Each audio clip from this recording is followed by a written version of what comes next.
We're in a brand new house here, new construction in Enfield, Connecticut. And I'm going to show you when we put in the insulation and how spray foam solves a lot of problems for you. All right, right over here, here's an odd-shaped window, an odd-shaped space. No problem.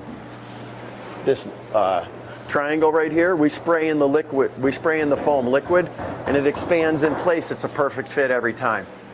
We use door and window foam, approved by all major window manufacturers, fully warranted, to fill in this gap, make it airtight, all right, and insulated around every door and window. That's included in all our wall prices.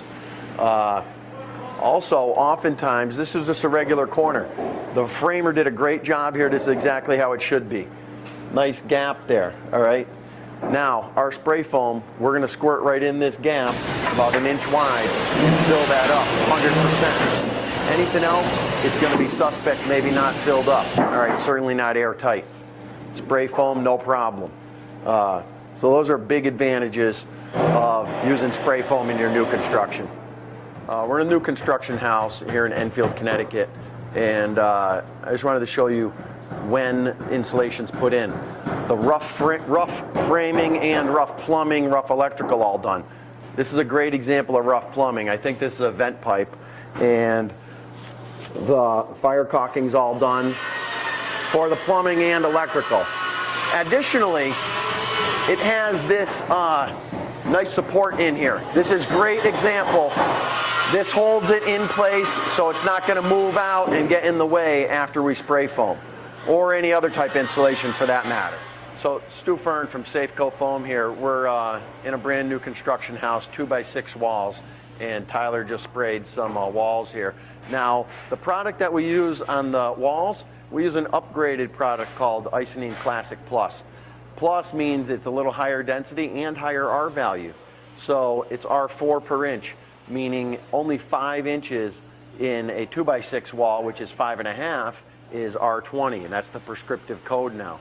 So we nominal fill the wall, all right, and there's a bunch of advantages for that, all right. Only 5 inches is R20. So there's less material used, less labor trimming it, and less waste. So triple winner there, and you get the best insulated house you can get. Hi, we're up here in a bonus room, and this is the knee wall, which is going essentially from the conditioned space here to a little attic space back there.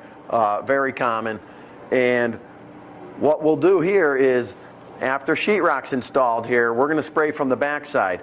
Now, all of our spray foam is air barrier insulation. That's what the building code requires now for this type wall, where it's open on the backside. So the spray foam, it's seamless, air barrier insulation, code approved. Everything else is going to need special consideration and extra cost, of course, to meet this application. A super challenging spot here in the bonus room is the floor right here, all right? Because underneath here is an unconditioned garage, all right? And it's cold in the winter, so what happens with regular insulation is the floor is always cold, all right? And it's a big source of complaints for new home buyers. With the spray foam insulation, we spray right on this plywood from underneath. It sticks to the plywood, expands in place. Cold air will never reach this floor again. It'll always be warm. Problem eliminated. You'll always be comfortable in your brand new bonus room. Insulation. Now, in this application, we're insulating the roof line in this bonus room. So the spray foam insulation costs more up front, but you can save money with a lot of other things. For instance, our can lights here that are very common in a house, all right, these are not going to be touching any insulation now, because when we go up the roof line, it's up on the plywood, not on the attic floor. So every can light now can be a regular can light, and in this application, by using a not airtight, not IC rated one, a regular one that they'd put in maybe a first floor ceiling, the homeowner saved $50 a can.